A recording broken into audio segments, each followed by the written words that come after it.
स्वरूप सिंग दादा आमच्यामध्ये राहिले नाही. ते माझे नेते होते. राजकारणामध्ये माझ्या पदार्पण त्यांच्या हस्तेच झाला. त्यांनी मला आमदार बनवलं आणि मृतभाषी होते. दोघे डिस्ट्रिक्ट धुळे आणि नंदुरबारचे ते मोठे नेते होते आणि सगळ्यांना घेऊन चालणारे नेते होते. मोठे मोठे नेते त्यांनी बनवले आणि त्यांनी सगळ्यांना राजकारणामध्ये आणले.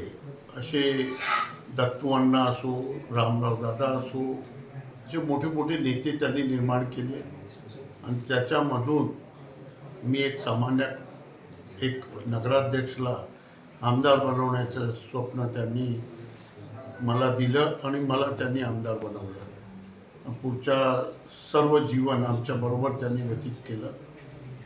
एक साधारण माणूस, एक गरीब माणूस, एक आदिवासी माणूस इतकं मोठं चोटीचा नेता होऊ शकतो. विचाराने ते एकदम पक्के होते आणि स्वर्गीय इंदिरा गांधीचे एकदम कट्टर समर्थक होते आणि त्यामुळे गांधी परिवाराचा त्यांच्यावर फार मोठा वरदहस्त होता. असे नेता आमच्यामध्ये राहिले नाही आणि महाराष्ट्रामध्ये आदिवासीचे नेता म्हणून कितीतरी वर्ष त्यांनी काम केलं.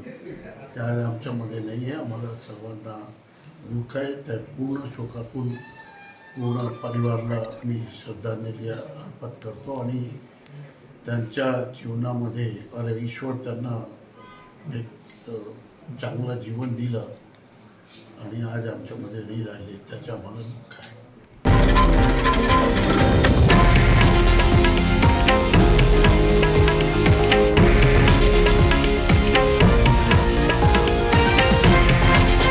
हे आहे देशातील नंबर 1 न्यूज नेटवर्क आणि आपण पाहत आहात TV9 मराठी, एकमेव.